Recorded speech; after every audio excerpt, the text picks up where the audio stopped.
Hello guys, welcome to my YouTube channel. বন্ধুরা, আজ আমরা পঞ্চম শ্রেণীর পরিবেশ বিজ্ঞানের রায় ও মার্টিন কোশ্চেন পেপারের একটি সেট আলোচনা করব।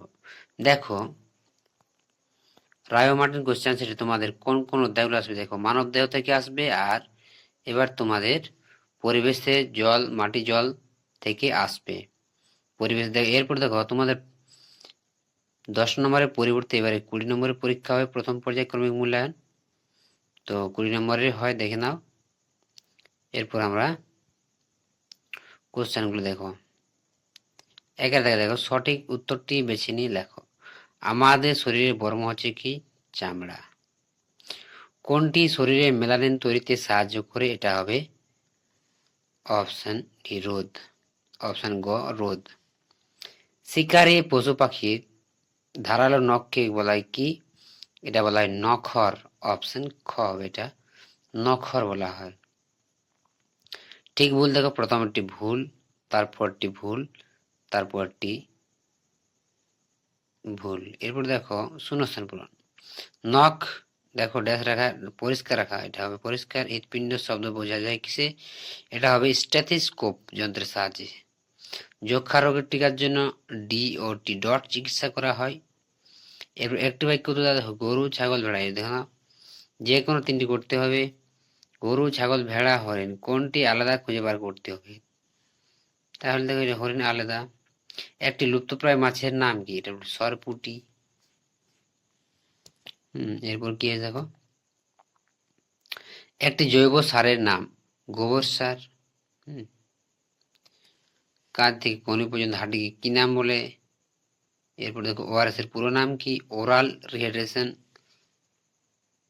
দেখে নাও সলিউশন। এরপর দেখো বড় কোশ্চেন, দেখো যে কোনো তিনটি করতে হবে। মানব শরীরের চামড়ার কাজ কি? আর দেখো, মানব শরীরে চামড়ার কাজ কি? দেখে নাও উত্তরটা। দেখো, এখান থেকে ত্বকের কাজ কি? 2-3টে পয়েন্ট দেবে।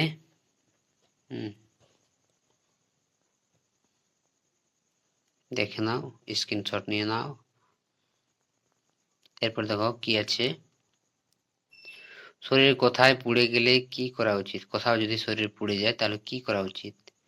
দেখো, শরীরের কোথাও যদি পুড়ে যায় তাহলে কি কি করতে হবে, বা কি কি পদ্ধতি অবলম্বন করতে হবে। দেখো, এখান থেকে লিখবে, এখান থেকে লিখবে এখান পর্যন্ত। তারপর কি আছে দেখো, দুটি মাছের নাম লেখো যাদের গায়ে আঁশ থাকে না। এটা হচ্ছে কি? শিঙি মাছ আর মাগুর মাছ। লিগামেন্ট কাকে বলে? দেখো, এটা তোমরা পাঠ্য বইও পেয়ে যাবে, লিগামেন্ট কাকে বলে। তো উত্তরটা দেখে নাও, এখান থেকে এখান পর্যন্ত লিখবে। তারপর কি আছে দেখো, শিরা ও ধমনী কাকে বলে? এটাও পাঠ্য বই পেয়ে যাবে। তো দেখো, শিরা ও ধমনী কাকে বলে, এখান থেকে লিখবে শিরা কাকে বলে আর ধমনী কাকে বলে। দেখো, এখানে ধমনী কাকে বলে লেখা আছে, দেখো। এটা লিখবে ধমনী কাকে বলে, আর শিরা, এখানে দেখো শিরা কাকে বলে লেখা আছে, এটা লিখবে। তারপর কি আছে, ধস কি? এবার দেখো, ধস কি? ধস নামার দুটি কারণ উল্লেখ করো। দেখো, ধস নামা কি বা ধস নামা কাকে বলে দেখে নাও। এখান থেকে লিখবে ধস কিভাবে হয়। দেখো, কি কি কারণে ভূমি ক্ষয় হয় বা ধস নামে, এটা লিখবে। এখান পর্যন্ত লিখে দেবে। 4টি পয়েন্ট আছে, 4টি পয়েন্ট লিখে দেবে। তারপর কি আছে, পশ্চিমবঙ্গের কোথায় শকুন গবেষণা রয়েছে আর শকুন বিলুপ্ত হওয়ার দুটি কারণ লিখতে বলেছে।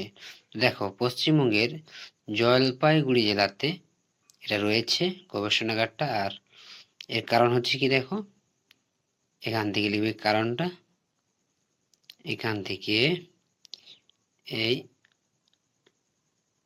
এইখান